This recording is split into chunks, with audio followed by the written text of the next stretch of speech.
To UFO Headline News with me, Heidi Hollis. Today is Saturday, November 25th, 2017. Blasting off with UFO sightings. First, with a UFO sighting in Maryland on November 19th, 2017. The witness described that the aircraft flew steady but seemed high and very large. The witness goes on to describe, I was sitting in the hot tub watching the stars and airplanes. A lot of airplane traffic above me because of my proximity to BWI. Then I saw the V-shaped lights through cloud cover. So it was higher and further than local plane traffic. It surprised me because it seemed far away but was much larger than any other traffic I'm used to seeing. And the lights were unlike lights on any plane I've seen.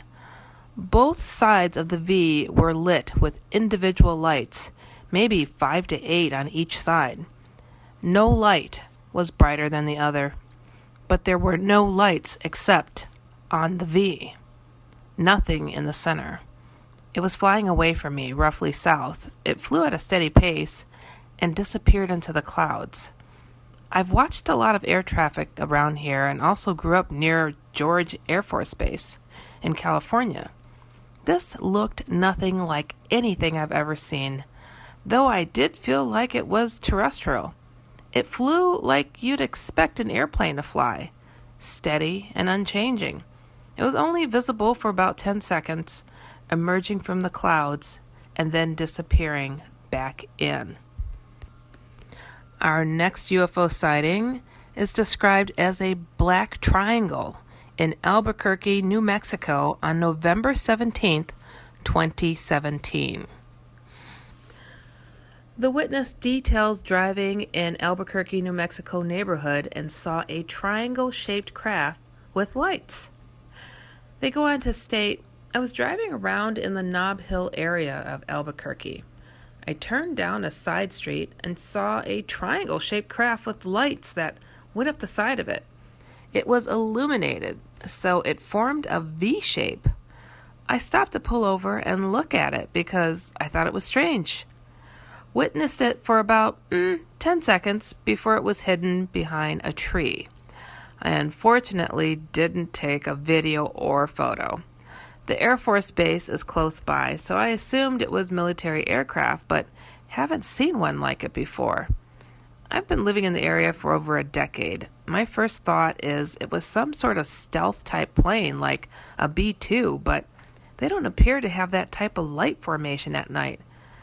I've also attached a photo of what it looked like from a Google search.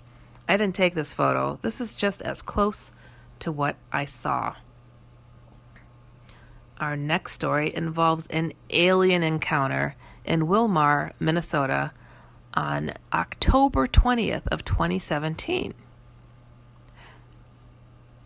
The witness describes, on October 25th, 2017, I woke up with 3 marks on my left upper arm, one on each side. Inner arm was 2 puncture wounds, front of arm 3 puncture wounds, in a triangle shape, and back of arm was like someone had scraped my skin off in a small round patch. All 3 spots remained red and irritated and slightly raised for several days. Possibilities are spider bites or bed bugs. The marks were still visible on the 25th of October. The 30th of October, I woke up at 5 a.m. from what seemed to be more than a real dream. I had been given an injection vaginally with a numbing agent. Then something was removed from me and sealed in small containers in a case with dry ice. The dream memory is of snakes being removed from me and stored in jars. I woke fully to find a few drops of blood on my nightgown and was quite sore internally and a sore neck as well most of that day.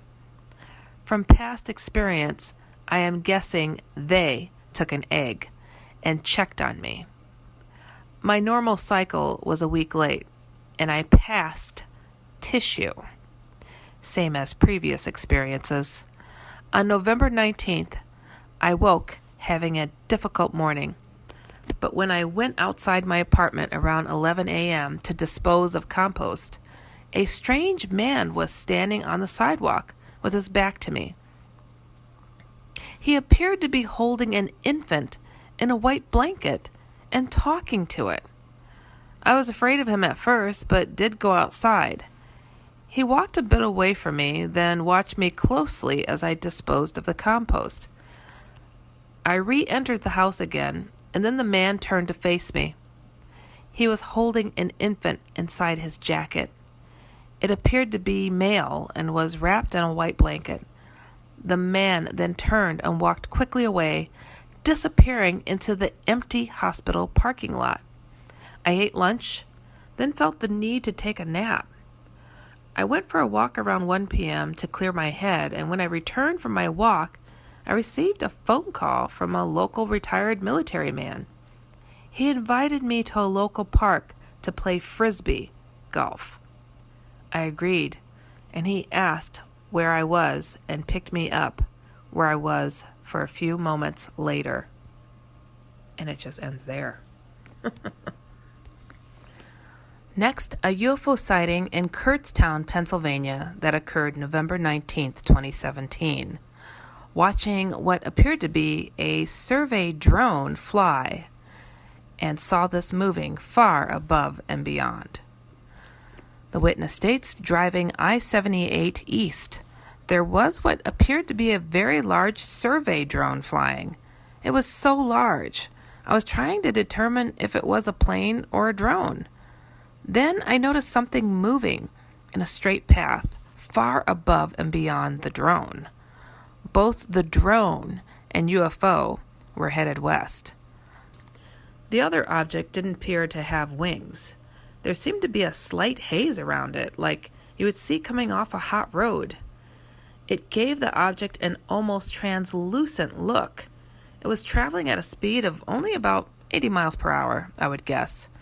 I only got to watch it for about 30 seconds before it disappeared behind the clouds.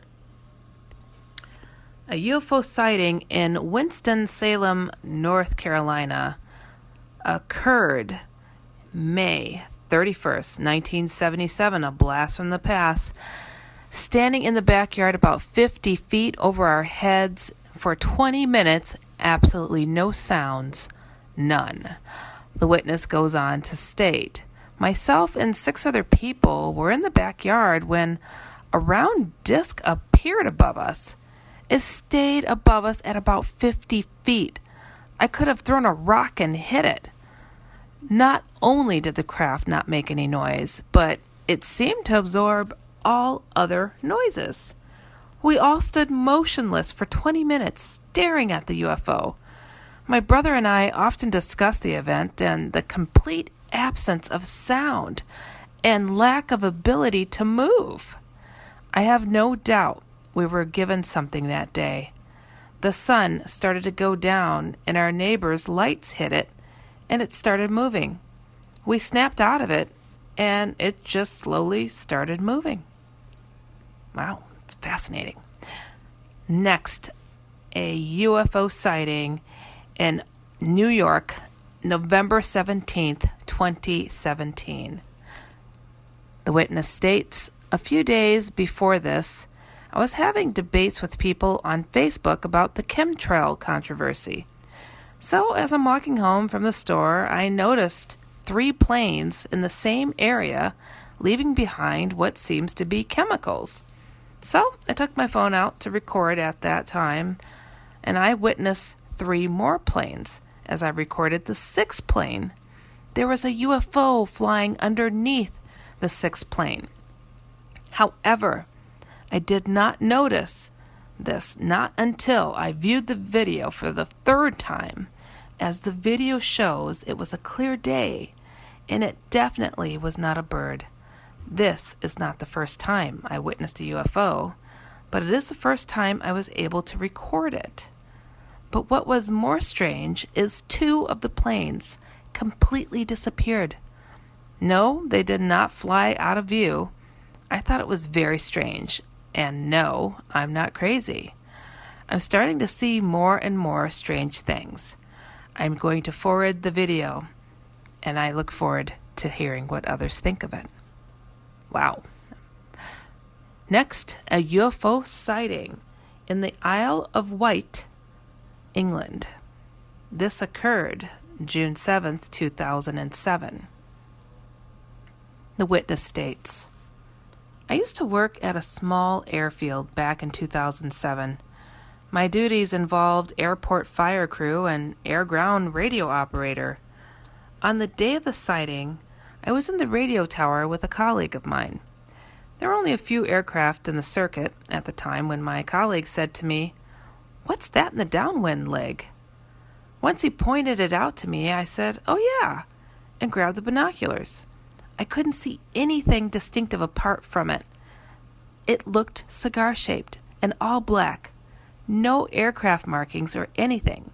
So my colleague spoke to a microlight on the radio, which was training in the circuit, and brought it to his attention.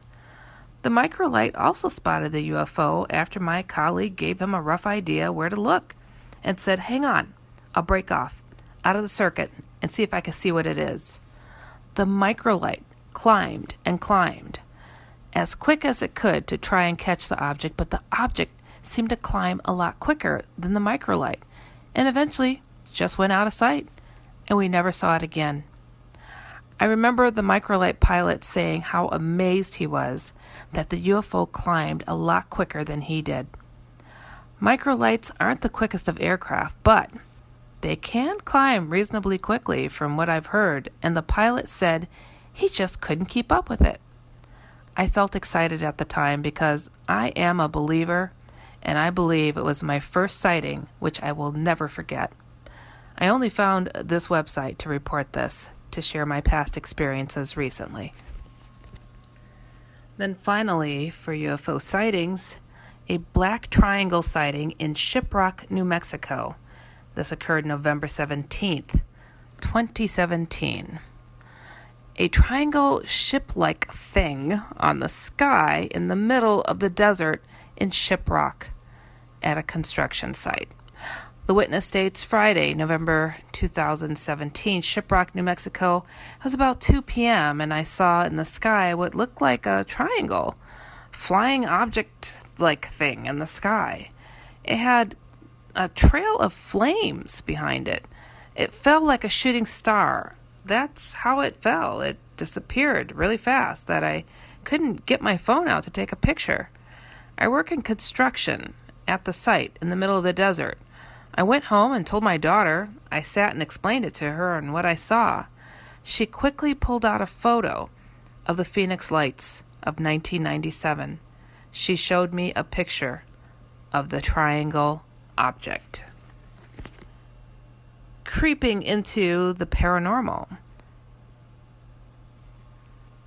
A witness states, from 3 until 13 years of age, I lived in a nice home out near Yosemite National Park. Nothing super spectacular about it. 4 bedrooms, a den, dining room, the norm. Just down a little dirt road, and if you've ever been around those parts, you'll know. Miles away from civilization. My whole childhood, I was visited by this girl in white. She never spoke. I would just wake up at night and see her or feel her. I asked my dad, and his response every time was, "The men in our family can see ghosts." My rationale of this, I'm a skeptic. I remain that to this day, but the story I'm telling made me question. Was that what we had, some sort of mild schizophrenia running through our family? It didn't bother me. She didn't look like other people. There was something off about her. After my father died, my mother decided to sell the house and went through a realtor. We never once had contact with the buyers, only knew them by name. The buyers had a son who went to the same school as our old neighbors, dear friends of the family. And the son apparently came to school without sleep repeatedly, complaining. When we listen to the radio, we never agree on the station. Classic rock. Hip-hop. Pop. Guys, quiet. The one thing we do agree on, we all want an awesome free phone. That's why we switched to Metro PCS. Stop by Metro PCS with the whole family and get 4 free phones of your choice from brands you love, like Samsung, Motorola, and LG when you switch. Metro PCS. Wireless figured out. Coverage not available in some areas. Sales tax not included in phone price. Free phone requires port. Excludes numbers on the T-Mobile network. See store for details and terms and conditions. That there was a girl who watched him at night and that he needed to get out. It sends shivers up my spine every time I remember this. The next witness states of their paranormal phenomena. We moved into a house and everything was really quite the first 6 months or so. The neighbors told us that the people who lived there before had moved after their teenage son died in a motorcycle accident. Then, after that first 6 months, my dad died. Not in the house. After that, stuff started to happen. I would have friends sleep over, and one night, my friend woke me up because she said there was a young guy standing in my bathroom. So I went and checked. Nothing was there. Over the next few years, just about any friends that stayed overnight had said they saw the tall, blonde, young guy walking around the house. We did have a few other things happen, like a wine glass was on the counter and it just broke. No one was touching it. It just shattered on the counter. Another time during the winter, we had the heater on and my room was always the warmest in the house. And it was ice cold as you walked across my bedroom to the bathroom that was connected. The creepiest thing was when my boyfriend was sleeping on the couch in the middle of the night, he said he woke up to a young guy pushing him off onto the floor. He said the guy didn't say anything, but my boyfriend at the time knew that he had to leave, and he did. He wouldn't stay at my place after that. The next paranormal story states, well, I never had a haunted house, but the street I grew up on was cursed. Everyone on the street built their house new there, so it was a new development. It was all big properties, so probably like 10 on the street. Something really bad happened to every house on that street.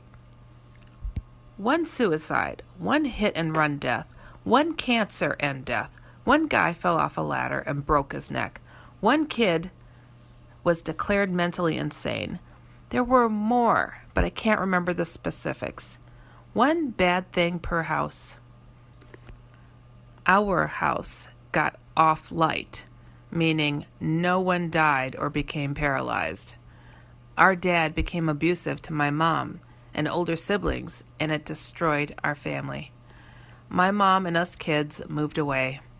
The next people who moved into our house built a big garage and shed, and then their teenage son hung himself in it about a year later. We found out later on that an Aboriginal elder, this is in Australia, found rock markings warning to stay away from the area as there were bad spirits there. The next paranormal story. The only one I have is when I was in 4th grade. When I was little, I would always sleep with my door open. I went through a phase where I would wake up between 3 and 4 a.m. every night. Every single night. I would hear footsteps walking up my stairs, around my living room, through my dining room, across my kitchen, and down my hallway. They would always stop right before my doorway, then turn around and go back into the basement. But one night, they didn't stop. What I saw was a shadow of a little girl or boy, I couldn't tell, walk right in front of my doorway, looked at me for a few seconds, then it just walked away. The next paranormal story states, when I was a kid, down the road from us lived the sweetest elderly couple on the planet. They were kind, loving, friendly. Just all around the most awesome people on the planet. I considered them a set of grandparents. Well, one day, I think it was 2004 or so, I was up late, just goofing around on the internet. It was just after midnight when I smelled something weird. My room smelled like cocoa butter lotion. I was like, what the heck? I sniffed around for the source and found nothing. I brought my mom up, and she sniffed around and smelled it too. I shrugged and went back to gaming. The smell lingered for about 4 hours before finally disappearing. I didn't think anything of it until the next day. The elderly woman I mentioned died in her sleep that same night, shortly after midnight. And did I mention she loved cocoa butter lotion? Because she really loved cocoa butter lotion. Yeah, I think I was visited by a ghost. Well, that didn't end there because the smell returned the next night too. This time, I knew what it was. So, I started speaking to her, saying my goodbyes, thanked her for being around, etc. After a couple of hours, I went to bed, and the smell was still there, and it was really starting to freak me out. Eventually, I snapped and told her to stop and go away because she was scaring me. Within a couple of minutes, the smell up and vanished, and I cried because it hit me that she was gone. And she came to see me, and I yelled at her. Well, it still doesn't end there. A few years later, my uncle, who I later found out was my real father, who just didn't want me, was dying of cancer. Throat cancer, I think, and was in the hospital.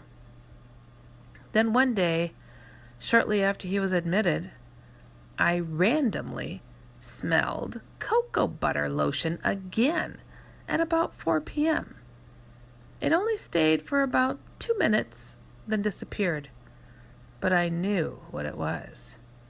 Half-hour later, they call us and tell us that he died at 4 p.m. A week later, the night before the funeral, late at night, I was trying to sleep and the smell just came back again. I said out loud that I would see him again in the morning, and the smell went away almost instantly. Not sure if it's related, but the next day, my grandmother was admitted to the hospital with a possible heart attack. It wasn't. It was just really bad heartburn. That was a fun thing to get a call for right after a funeral. About a year later, the elderly man I mentioned before, he died in his sleep, and I smelled it again that same night. It didn't stay long, though I was confused as to who it might be. Got the call the next day. He was a rather sad case. After his wife passed, it literally broke his mind. He was fine before, but when she passed, he went full-blown Alzheimer's. So anyway, I smell when people close to me die, and for some reason, they smell like cocoa butter lotion. Then finally, the last paranormal story. Night before last, I had just finished taking a shower. It was 1:30 a.m. I was walking out of the bathroom. All I had was my phone for light in one hand and my pile of dirty clothes in the other. I was walking across the living room to the laundry room. That's past the kitchen. 2 steps into the living room, I hear someone whisper my name loudly in my ear. I flip out and turn around looking for whoever said it. There's no one in the pitch black darkness, and everyone else is asleep. Nope. Straight to the laundry room. Throw my clothes in there, run back to the hallway, into my room, and start praying. My house isn't known for paranormal crap, but in the last few years, we've had incidences with shadow people and disembodied voices. One event of disembodied voices was when my mom and I were cooking. My brother was out for a jog. I'm cutting the meat into strips, and my mom is cutting the bacon. We hear what sounds like my brother singing in the shower, hitting a high tone. He liked to sing in the shower, and he was in choir. I make a joking comment about how there he goes again. 3 minutes later, he walks in the front door from his jog. Nope, nope, nope. Gotta love these paranormal stories. Well, everyone, once again, thank you for listening to UFO Headline News with me, Heidi Hollis. Be sure to check out UFOHeadlineNews.com daily and to visit the weekly paranormal comic that I do on Inception Radio Network at theoutlanderscomic.com. And you can also visit my main website, which is HeidiHollis.com. Remember, always to keep informed and inspired. You have a great rest of your day.